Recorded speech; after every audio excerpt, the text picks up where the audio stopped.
welcome to restorative session, which I like to call unraveling today. The props that you're going to need is a couple of blankets, a yoga belt that has a clasp that you can connect it together, a couple blocks, a sandbag might be nice to have. If you have an eye pillow to put on across your eyelids at the end for complete calm, and a bolster. We're going to start sitting on top of a couple blankets or towels, and you want to find that the balance of your seat is as comfortable as possible for your hips and your knees. So it's essential support when you lean forward out of the blanket elevation. So when I take the bolster up and tip it on its short end, I let the hands press down into the bolster on a tilted edge, and then I start to work towards gradually letting gravity assist my motion of leaning into the bolster. My feet are stepped as wide as I comfortably feel that they can allow my back to widen and soften. And feel a sample of feet in cobbler's pose, soles of the feet together, knees apart, leaning forward. So we start with subtle motion of rocking forward and back with our bolster on top of our mat so it doesn't slide.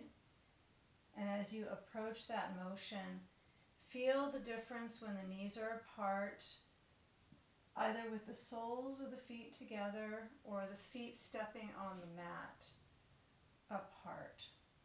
And spend the moment of noticing, how does this feel in your back? Either of those directions, visit both and arrive at a place of motionary reassurance for the back, that loosening of the strands of the back, warming them up.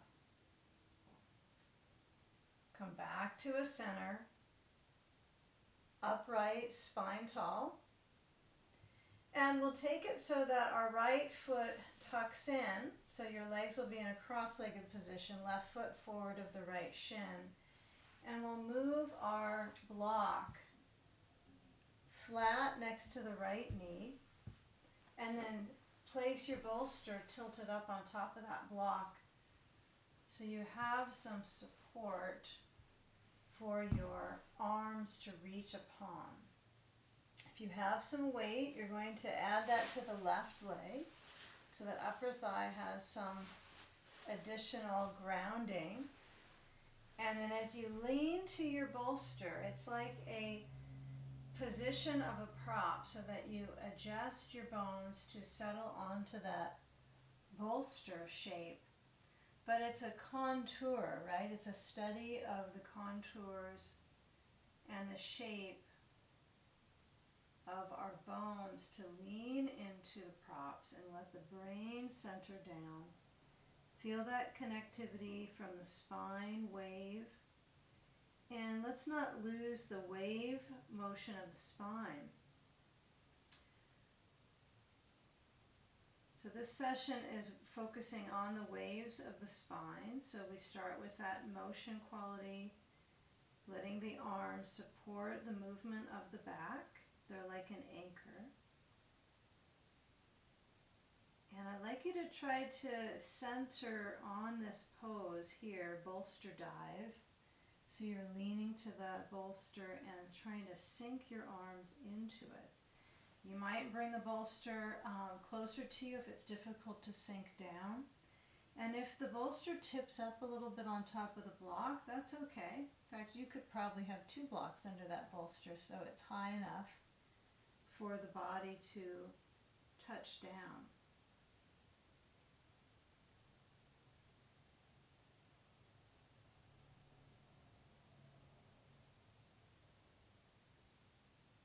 So we'll slide our hands to the short end of the bolster, and we're going to shift that bolster directly in front.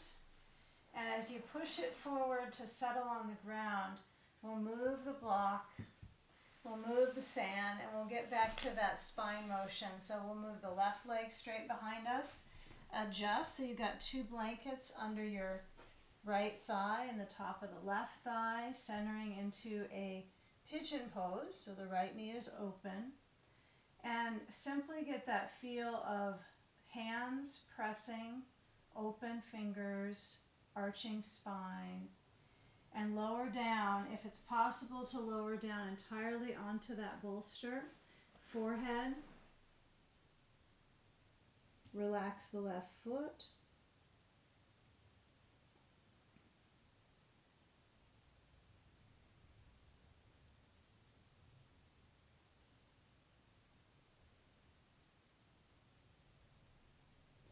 breathing slow. Let gravity have not only your bones, but also your breath. So feeling that awareness blending in with the movement of breath and the settling of your bones.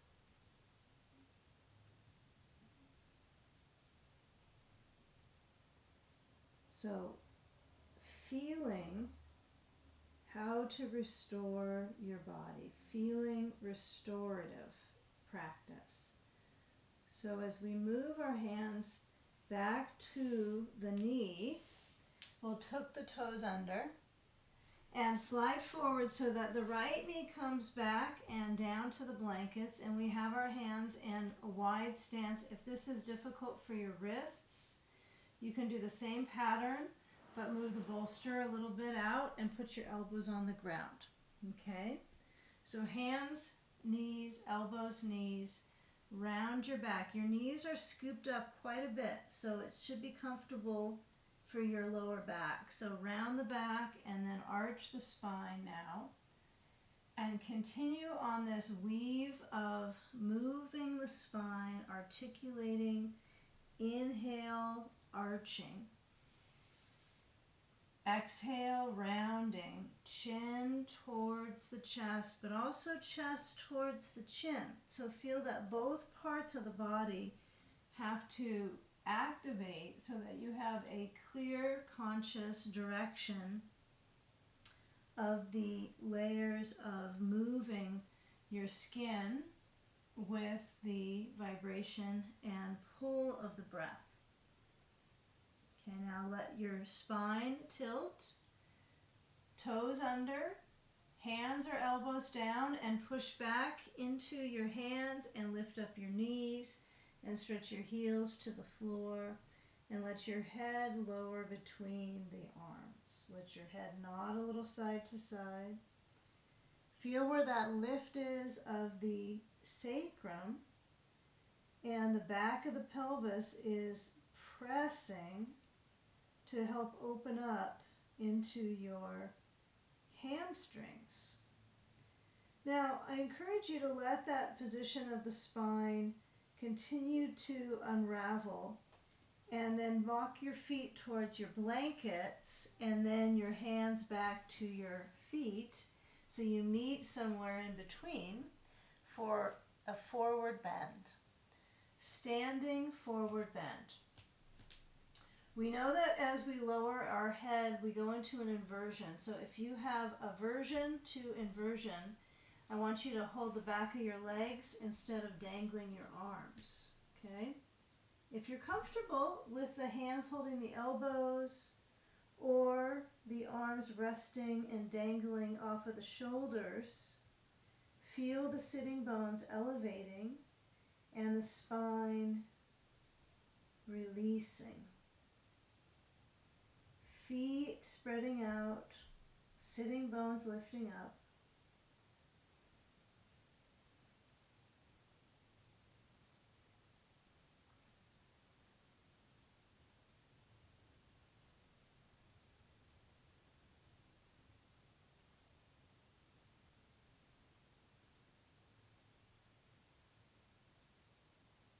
Now as you let the knees soften, reach the hands down, walk back on forwards.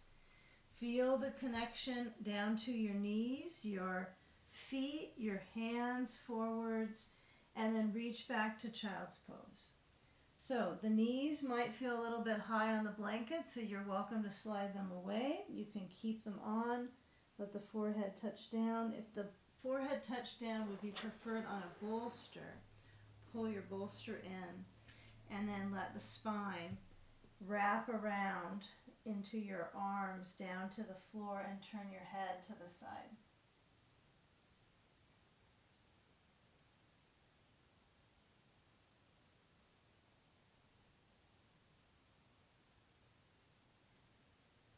Toes are under or toes are relaxed. One feels a little more soothing, one may be a little more concentrated and supportive.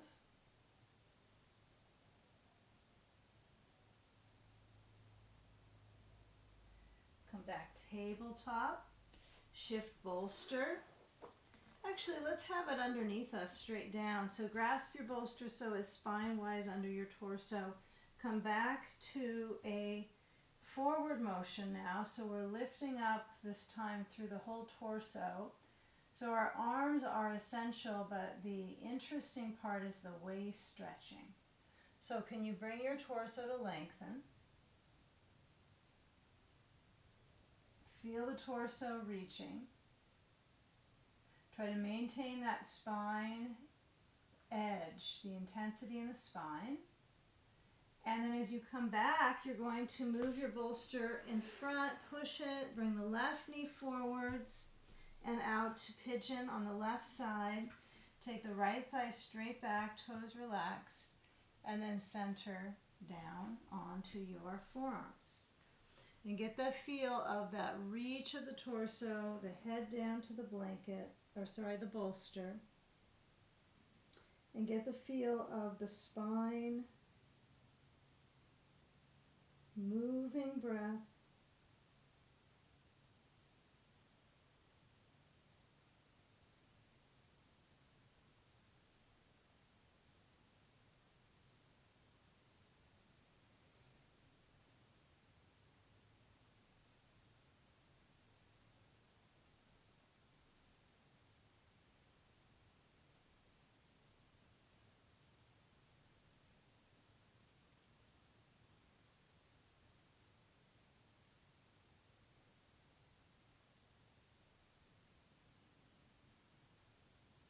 Shift your weight to your left hip, and as you start to let the weight tumble into the left thigh, you'll spiral up to sitting bones and on your blankets.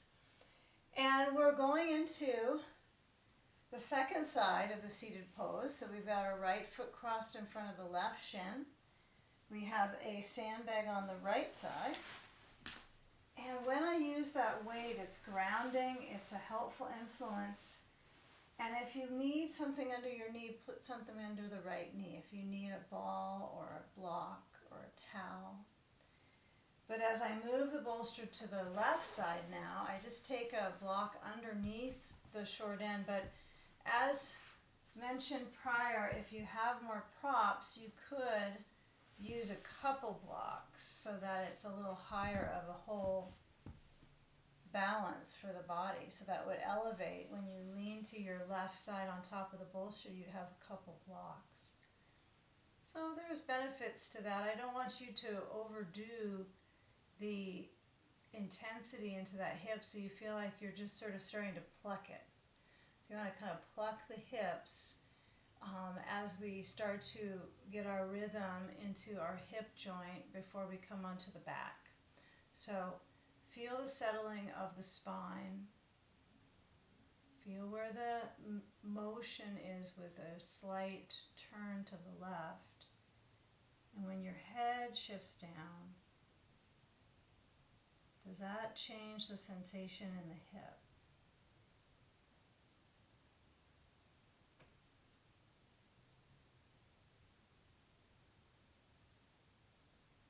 Good. Now slide the hands back to the short end. You take a moment here to move the bolster forward And we're going to turn the bolster across so it's flat, horizontal at the base of your mat. And then as you take the sand away, you're going to uncross the legs, stretch the thighs to the bolster, and then this might feel nice just to feel the legs straight. Even if there's a mild bend in the knees, I want you to feel them kind of shooting out of the hips and slightly elevated, right? So they're not higher than the hips, but maybe a tiny bit, but they're certainly aiming to create space underneath. Okay, so find what it feels like when you're not standing on your feet to feel space at the back of your legs. Interlace your fingers, stretch your arms tall. Feel that lift through the centerpiece of the body and gently turn to the right. Try to really push through your sitting bones. Inhale, center. Exhale, turn left. So push down through your sitting bones and find that inner lift through the centerpiece of the body, the pelvis. Good. Now when you come back center, I want you to bring your hands down besides onto the blankets and then gently nudge your hips down to the floor in front of those blankets and remove one and keep a blanket, push it a little farther behind you. And as you lower down onto that blanket, with your head to relax, you're going to place your feet on top of the bolster. And we'll spend a few moments here orienting the balance of our feet, hips distance, a block between the knees, and have access to your other block. Place that near a hip. So I want you to place it next to your hips. Hands reach overhead and hips lift up to a drawbridge. Lift the hips, push inwards, lower the spine down. Inhale up, hips, arms, ribs. Exhale down. Continue.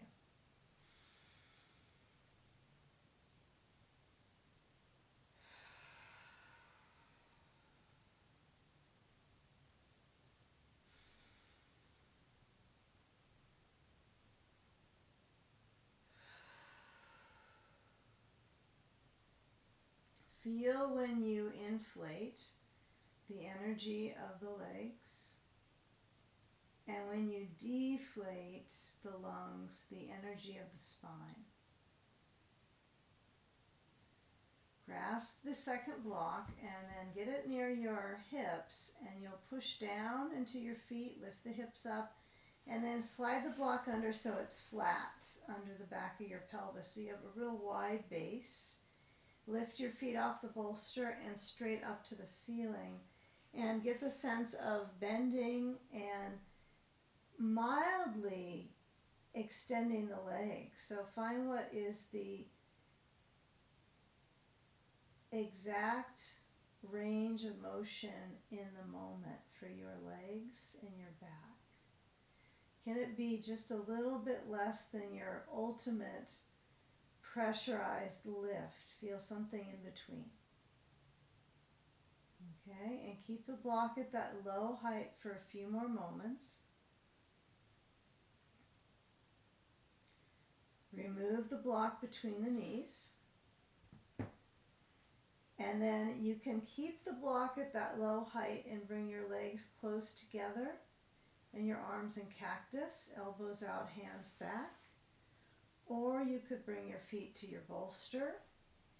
Reach for the block with both hands and lift your hips and turn it up to the next level, second setting. Pivot so it's wide and it's across the back, spreading out. And as the knees bend, the legs flip up again. You have a little higher lift. So it's an inversion and the energetics of reversing the effects of gravity on the heart, lungs, legs, soothing vital organs, right? We're resting the organs from gravity's downward pull. Give it a few moments here. Time is essential. Patience in inversions. Bridge is an inversion. Legs up, this one, Viparita Karani, is an inversion here. Reverse action.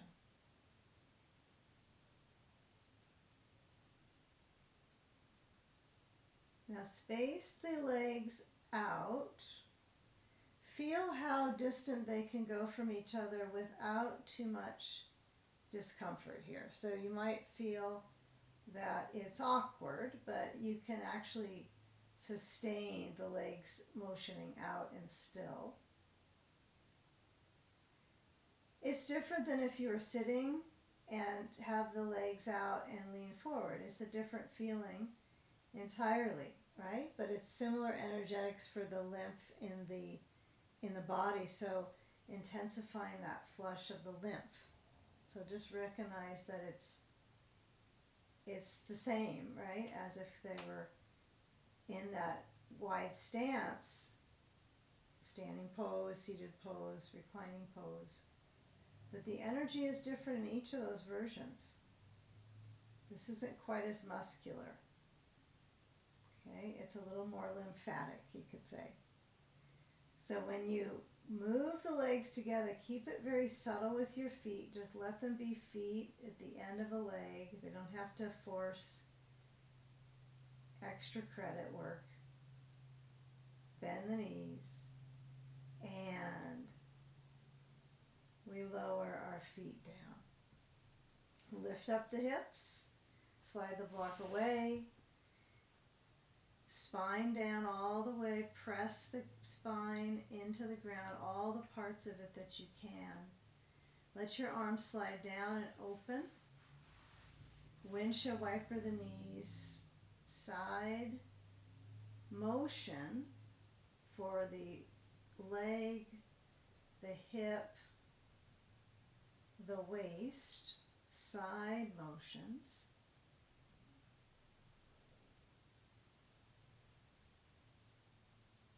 Now, what if this was the focus of a transition into hip opening?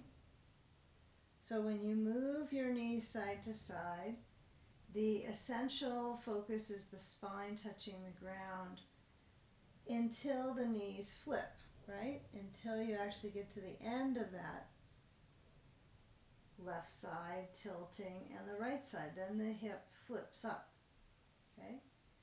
So what I want you to work with for a few moments is to get your belt.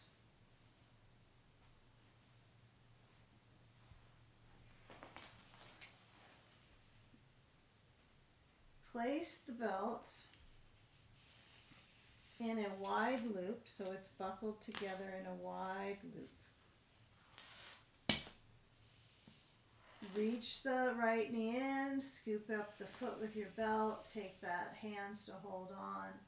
And then as that left leg stretches and relaxes on the bolster, you can refine the motion of the right leg back. So pull. And then let it spring back up, straight up from the hip joint. Hold the belt with your left hand and cross the right leg to the left. Yeah, feel that essential path of circulation for the hip joint here.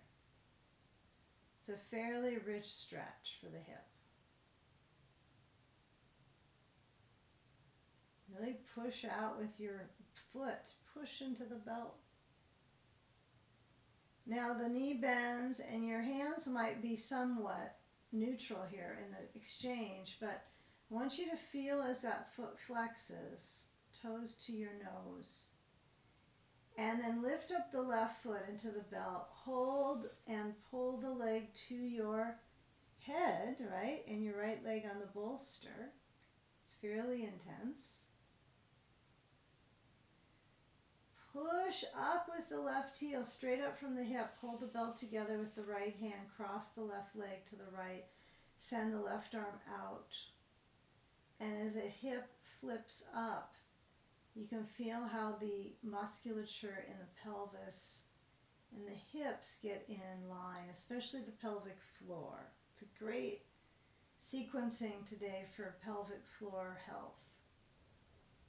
Really a good one. So noticing we have muscles that we can control by doing some movement patterns. So as you push into your left foot, I want you to start to bend the knee and then feel that curve of the leg pushing and resisting with the belt being drawn back up. The left hand is open, the right hand holds the belt. And then as you start to bring your hand to slide the belt off your foot, I want you to guide your right foot onto the bolster, knee points up now. Left leg crosses over the right leg, and let your knees go left and grab a block and place it, stuff it under the left leg. Not required that it's under more than maybe part of the leg, right? Send the arms out. Feel that crossover through the right lateral rotator, side leg. Right, that IT band, deep position to stretch those muscles. Head rolls to the right. Completely rest the weight of your brain back, and then even more so, soften.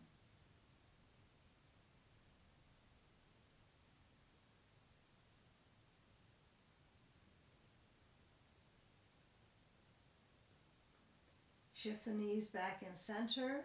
I want you to do a simple crossover of the right leg now over the left. So switch it, knees to the right. Block might be really helpful, even if it's mildly touching under the leg. So just that suggested offering of support can be plenty.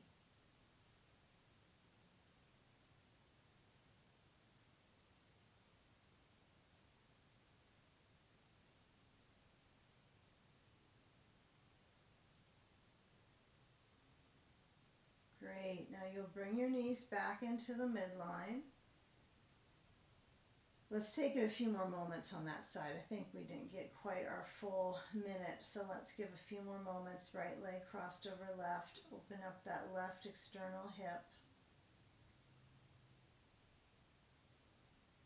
And then when you feel where the arch is in the spine, notice right now the lower back, that arch through and deeply into the tailbone. Notice that tailbone spatially. Okay.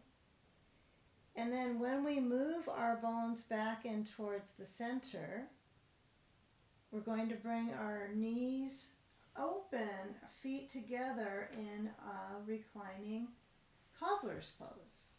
Right? So I tilt my blocks up so they're under my legs.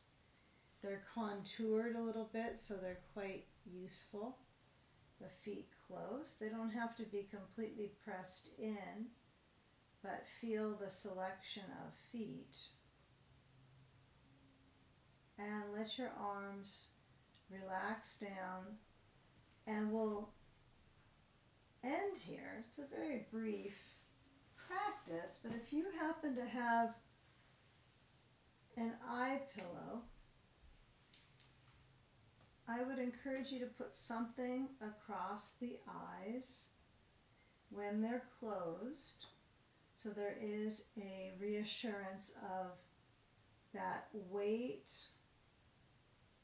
calms the nervous system, right? That actual direct assignment of pressure around the nerves, around the eyes, right? Gives a message to calm.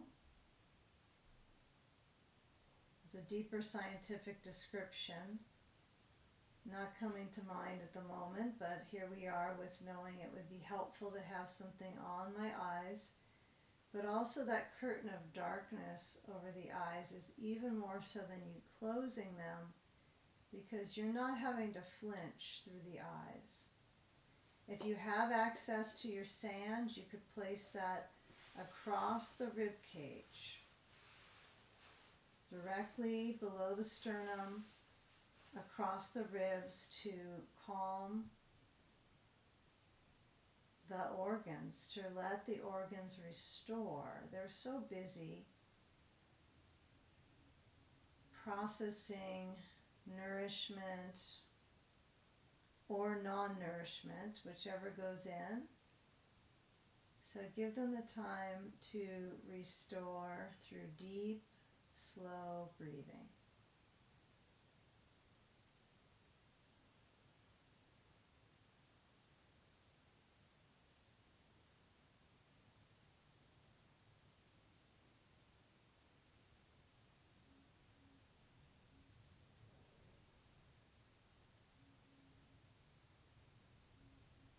Feel the weight of the pose, right? The reclining nature of letting gravity have you. Is there another place of the body you can settle and soften?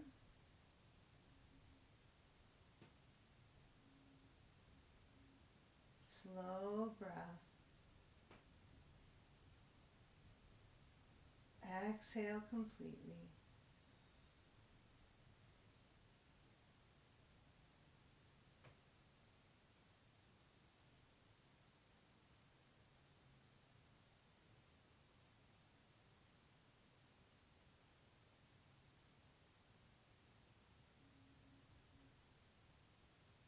With the weight on the rib cage, I want you to stay with that connection, but start to guide your knees towards pointing up to the ceiling. So we'll move the blocks gradually, and we'll continue that motion of the spine truly settling. So feel when the feet separate on the bolster. Feel when they separate wider and the knees come into touching in teepee pose.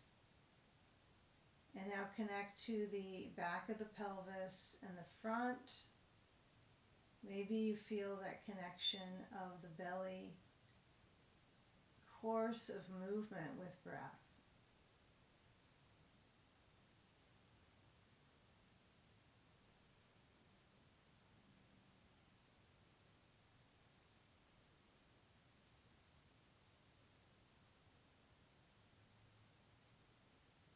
Good. Now as we start to remove the props, we'll first start with the eye pillow. That goes aside so you can rebalance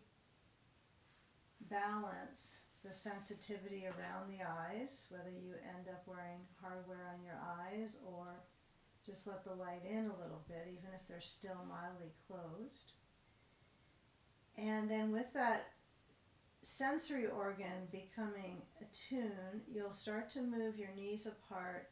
And then I encourage you to take your sand, if you have a sandbag, and place it either at your shins or the hamstrings.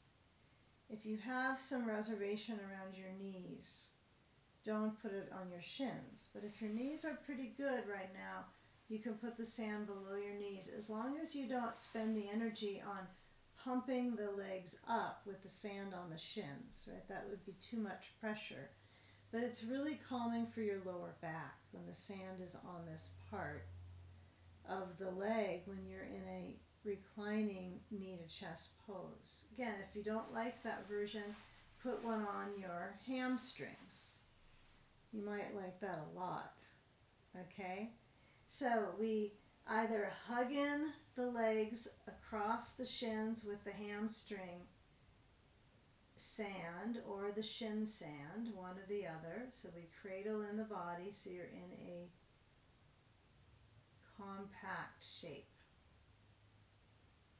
Feel the weight and the awareness from weight. Does it help you gather patience and grounding and rooting into your life? So find when you have moments that you're grounded. Really important.